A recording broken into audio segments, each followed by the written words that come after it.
everybody, welcome back to my channel. My name is Danielle, and today I want to be talking about autism and being alone and how it's okay to want to be alone. Sorry, I'm outside. It's a little bit windy, so we'll just kind of have to deal with that.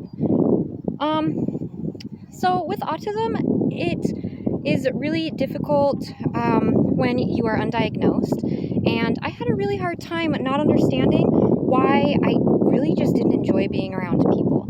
I was always taught that, social groups and family are really important, but I never understood why this was such a big concept, and I really have a hard time to this day understanding that.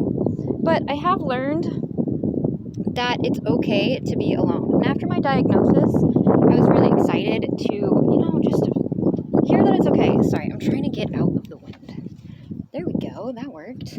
So I have a hard time being in social groups, and I want everybody that's on the spectrum, and especially females, to know that it's okay to not blend in. If you want to be alone and on your own, that's totally fine. I find physical touch really, it's actually painful for me to physically be touched by people.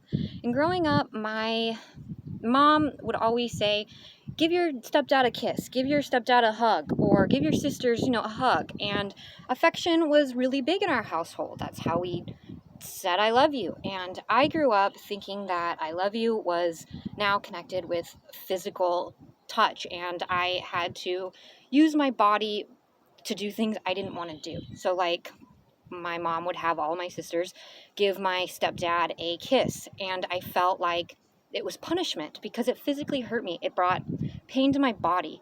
And when it was my turn, he knew that I hated kissing. I hated it. So as soon as I would go to give him a kiss on the cheek, he'd turn his face and kiss me on the lips.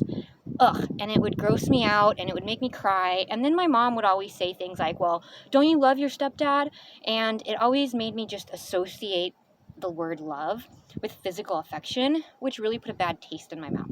So I grew up being scared and not wanting anyone to tell me I love you because I would associate it with physically having to do something for that person. And I didn't want to do that. I didn't want to have to use my body. And that's how I felt. I felt like I was having to use my body for other people's pleasure.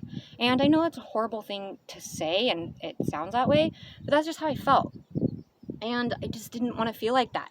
So I thought maybe being alone would be the best. And after being in therapy, I learned that no, that's an autistic trait. A lot of autistic people, it's a sensory thing. It hurts them. Not everybody's like this, but I am. Like right now, I would prefer to be out I'm in a carrot field, see? Look, that's what I'm doing. And I would rather be out here alone by myself than with people. I know like girls like to, when they meet people, they'll be like, oh, how are you? And they give hugs. I don't want to be touched. When I'm physically being touched, I'm taken out of my environment almost, because it's an overwhelming sensation and it really hurts me. So I just want other people to know, if you're like this, that's okay. I know when I became a parent, I had to be very aware and remind myself to give my son affection. It's not that I didn't love my son or I didn't care about him. It's just physical affection doesn't come naturally to me. So I really had to remember that I need to, kiss and love on my son, because that's what most actually all neurotypical individuals really enjoy. And it's something that I have to physically be aware of. Most people don't. So again, autism, it's a spectrum. And just because you are on this end, I could be on that end, and everybody's different. Some people do like to be touched and hugged. I'm just not one of them. So I want to let, caregivers know, and parents, if your son or daughter isn't affectionate, doesn't mean they don't love them. It's an overwhelming and sometimes painful experience. And when you are physically being touched, that's all you can focus on. It's like a pain pressure point. Until that person stops touching me, I can't continue my day or do what I was doing until I'm done being touched. And it's actually very tiring.